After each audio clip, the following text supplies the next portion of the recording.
Hey Goombas, Nick Lanciano back here with another exciting episode of my YouTube channel. So today we're going to talk about something that I think we all go through in South Philly, actually everywhere, no matter where you live. There's just certain things. Do you have that certain thing that you think of or see or smell that brings you right back home to your childhood? Let's talk about it.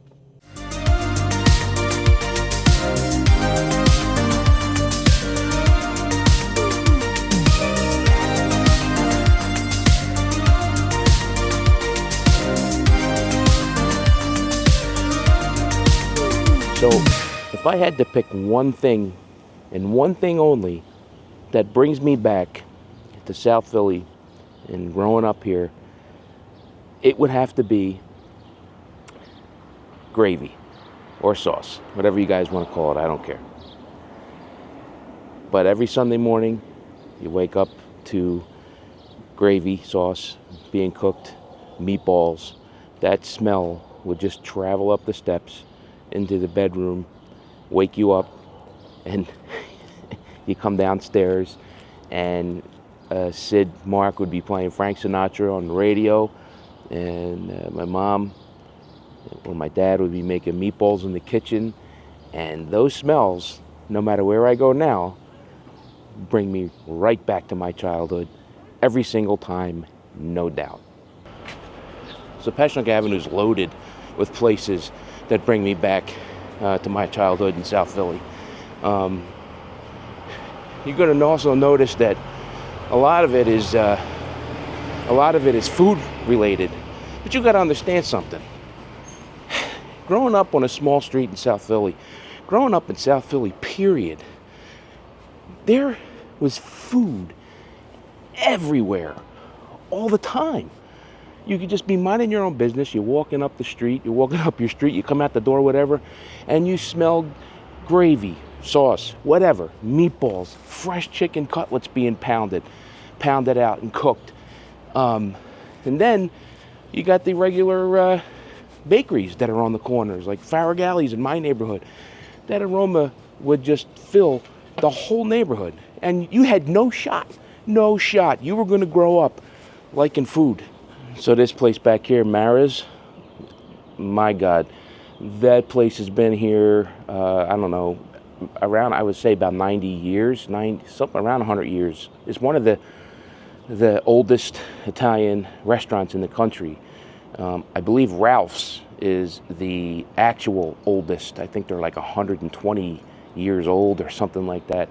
A lot of celebrities used to come to Mara's. I know John Travolta's a big fan of Mara's. He was here, but I'm talking about going back. I'm going back even further than that, like to the Frank Sinatra, Dean Martin days. Those guys used to come here all the time. This was huge back then. I would go to three places actually, as a kid. I would come up Passyunk Avenue, which in itself brings me back every time I think about it, every time I'm here. And I would go to Mel's House of Sound, which was a record store right down the street over here. After I got my records, I would either go to two places, Mara's or Uncle Phil's. Uncle Phil Lorello, what a great man. This was Uncle Phil's back in the day. There used to be a takeout window right here. I worked across the street right there. It was my first job right there at the videotape library. And I used to come across the street all the time to this window and order stuff all the time. That, I think it was 36 years Phil ran Uncle Phil's. Now look, Uncle Phil's stuff was great. He had a great cheeseburger and great food all around. And it was a fun place, and he was a great man. And he would talk to us kids, joke around, and made it more than just a place to come to eat. Who can forget Mancuso's? This is a Italian specialty place where they make it's homemade mozzarella.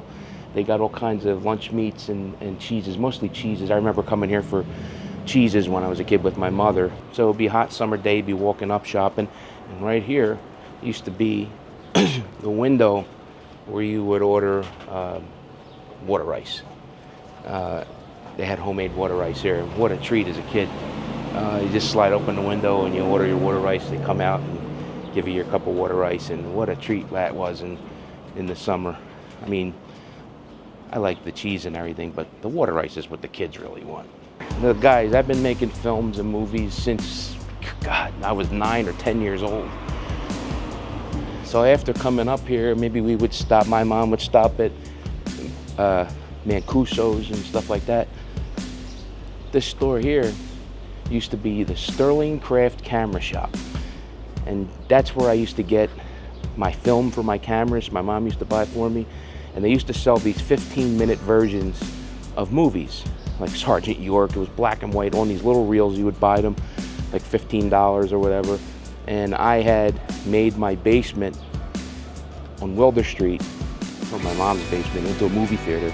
And we would play these movies in the basement and have popcorn, and it was just a great time, man, when we were little. Wilder Street was a great place to grow up. But yeah, man, the Sterling Craft Camera Shop, that was a long time ago. Here's another place that's still here, Boys Town. This is where we would get, and look, it looks like you still get all of the uniforms for school, Catholic school. They still sell all this stuff. This has been here for as long as I can remember. Forgive me, but I'm struggling to remember this next place. I remember the name of it. I can't remember the name of it. But who you guys remember this place? This used to be a hardware store. And I can't, for the life of me, remember the name of the hardware store. But that's what it was. And you would come in here before the days of having to get a shuttle to drive around Home Depot to buy a spring. All right, so I ran into this. What's your name? Nick. Nick. My name's Nick too. What was the name of that hardware store? Kaiser Brothers. Kaiser Brothers. Thank you so much, because that would have bugged me all day. Kaiser Brothers was the name of that hardware store I was just pointing to. This was a skating rink? Holy crap! I'm getting educated today, boys. Before that, it was the movie. When was it the skating rink? Burnt down in the 60s. In the 60s? 5.